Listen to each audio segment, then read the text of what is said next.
அப்ப நமசிவாய என்று சொல்வதை விட சிவாய நம என்று சொல்வது ஒரு படி மேலான நிலை. அப்ப ஏன் நமசிவாயம் சொல்லணும் அப்படின்னா, உலகியல் பயன் வேண்டும் என்றால் நமசிவாயம் தான் சொல்லணும். எனக்கு ஒரு வீடு வேணும், எனக்கு ஒரு காரு வேணும் அப்படின்னு எனக்கு உலகியல் பயனை நான் வேண்டி நின்றா என் மந்திரம் என்னவா இருக்கணும்?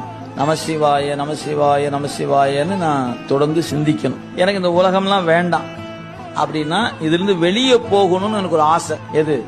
இந்த செல்வம் இருக்குது, அது அழுந்தாம இருக்கணும். பதவி இருக்குது, அது அழுந்தாம இருக்கணும்.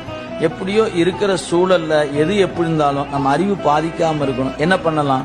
சிவாய நம சிந்திச்சிங்கன்னா அது அழுந்தாம காப்பாத்துனா பத்தாதியா, அதை விட்டு விலகணுமே அப்படின்னா அதுக்கு அடுத்த மந்திரம் அதை விலக்கி தரும். அது சிவ என்கிற மந்திரம். அப்ப நீங்க பக்குவப்படப்பட மந்திரமும் மாறும். அதனால தீக்கையை 4 வகையா பிரித்து சமயம், விசேடம், நிறுவ